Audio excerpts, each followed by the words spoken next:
Assalamualaikum warahmatullahi wabarakatuh. Perkenalkan, nama saya Alfian Dwi Firmansyah. Saya dari kelas TRKP 3B pagi. Di sini saya akan membuat tugas rekaman mekanika teknik yang diampu oleh dosen Bu Mega Gemala STMSI.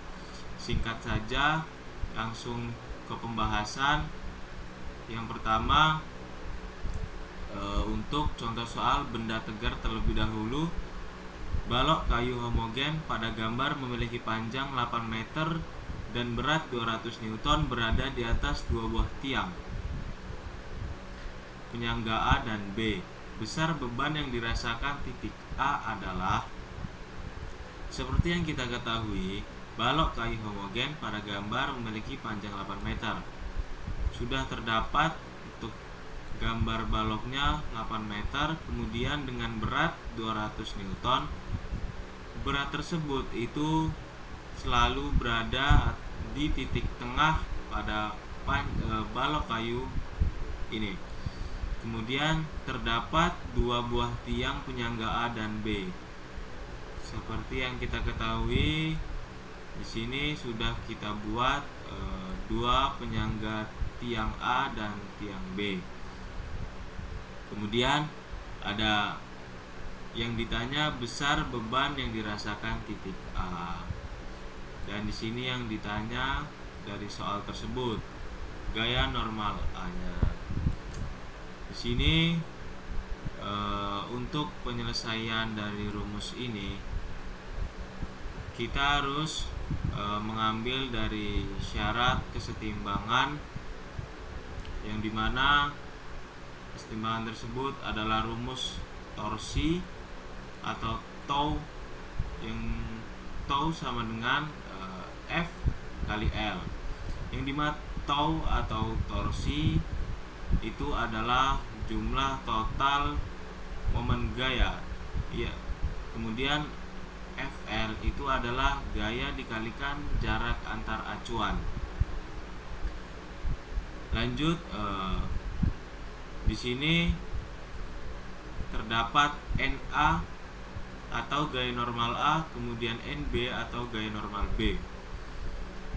Di sini bisa kita lihat gaya normal NA itu mengarah ke kanan atau mengarah searah dengan jarum jam, yang dimana nilai NA atau gaya normal A tersebut itu adalah positif.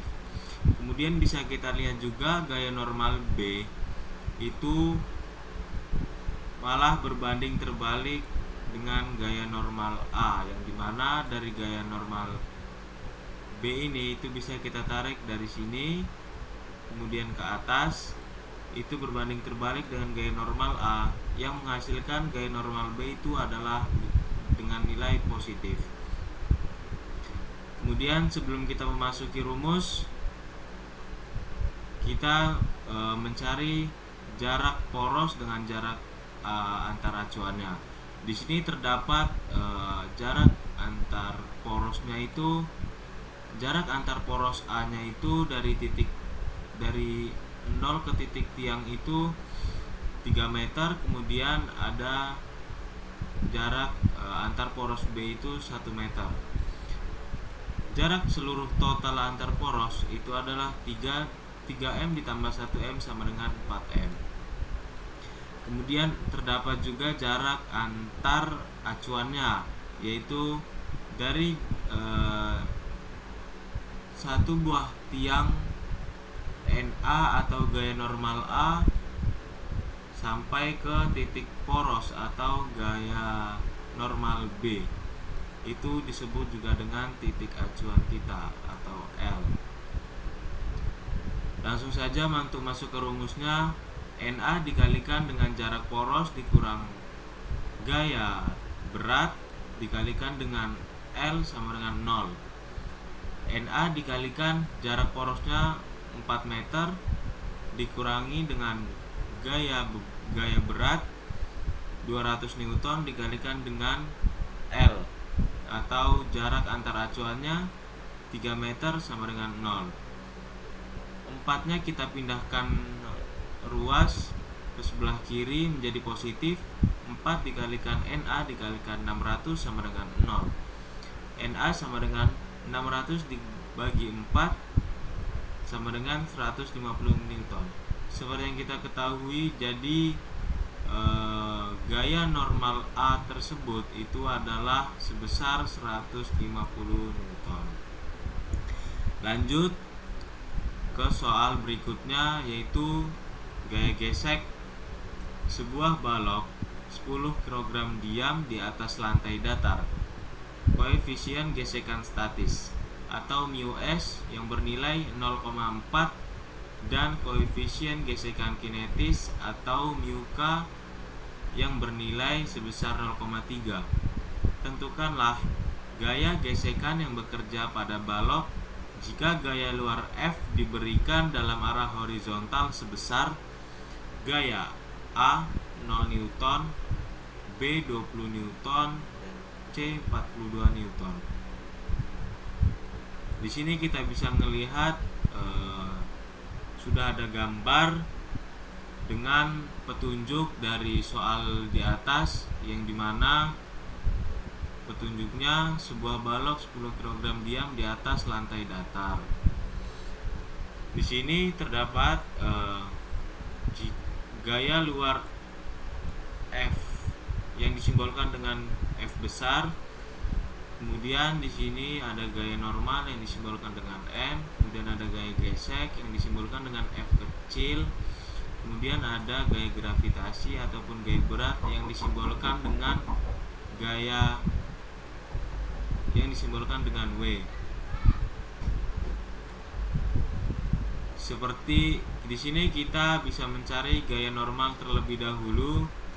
Sigma Fy sama dengan 0 atau N atau gaya normal itu bisa kita lihat untuk sumbu horizontal ini kita misalkan dengan sumbu Y. Kemudian untuk yang vertikal kita simbolkan dengan X, dimana N itu adalah positif, dia berada di atas, kemudian W dia negatif, berada di bawah. Jadi N dikurangi dengan W sama dengan 0. N atau gaya normal sama dengan gaya berat. N atau gaya normal sama dengan M dikalikan G. M ialah massa, kemudian G adalah gaya gravitasi ataupun G tersebut adalah gaya gravitasi. N adalah gaya normal 10 M dikali G. M ini dari massa yang sudah ditentukan dari petunjuk soal tersebut sebesar 10 kg. 10 N sama dengan M dikali G, 10 kali 10 N sama dengan 100 Newton. Kemudian kita akan mencari gaya maksimumnya. Fs max sama dengan, ini bukan sigma kan, tetapi μs dikalikan N atau gaya normal. Fs max sama dengan 0,4 dikalikan dengan 100, yang dimana gaya normal yang sudah kita cari tadi di awal sebesar 100. Kemudian Fs max sama dengan 0,4 dikalikan 100, hasilnya adalah 40 Newton. Di sini saya akan menjelaskan terlebih dahulu, jikalau benda lebih kecil daripada 40, maka benda tersebut akan diam. Dan jikalau apabila benda tersebut lebih besar daripada nilai 40 ini, atau nilai dari gaya maksimum yang sudah kita cari ini, maka benda tersebut dinyatakan bergerak. Lanjut saja untuk ke contohnya. Masuk yang A ada dengan nilai 0, Newton. Di sini kita perlu gaya luar dan gaya gesek atau yang disimbolkan dengan F besar ataupun F kecil, atau biasa sering digunakan dengan sigma Fx sama dengan 0. besar atau gaya luar dikurangi dengan gaya gesek sama dengan 0. F besar sama dengan F kecil, yang dimana F kecil tadi itu nilainya adalah 0. Mau nggak mau, seperti yang F kecil ini, nilai F besar adalah sama dengan nilai F kecil atau gaya geseknya, maka nilai dari gaya luar tersebut adalah 0. Lanjut ke yang B dengan nilai 20 Newton. F besar atau gaya yang disimbolkan dengan F besar atau gaya luar itu sebesar dengan 20 Newton. Seperti yang kita ketahui kayak yang di atas, jika gaya luarnya sudah diketahui 20 Newton, maka gaya kecilnya itu akan ikut dengan gaya luarnya atau sebesar 20 Newton. Lanjut ke soal yang C, yaitu ada 42 Newton. Seperti yang saya bilang tadi, gaya yang C lebih besar daripada gaya maksimumnya, maka gaya yang C ini ialah bergerak. Maka dari itu kita memakai hukum Newton yang kedua, yang dimana rumusnya sigma F sama dengan M dikali A. Terus gaya gesekan kinetis sama dengan mu K dikalikan gaya normal atau N. Gaya gesek kinetis sama dengan 0,3 dikalikan 100. Gaya gesek kinetis sama dengan 0,3 dikali 100 dengan hasil 30 Newton. Baik, mungkin cukup sekian penjelasan dari saya untuk tugas rekaman mekanika teknik. Selebihnya, jikalau ada yang salah ataupun kurang tepat, saya mohon maaf. Wassalamualaikum warahmatullahi wabarakatuh.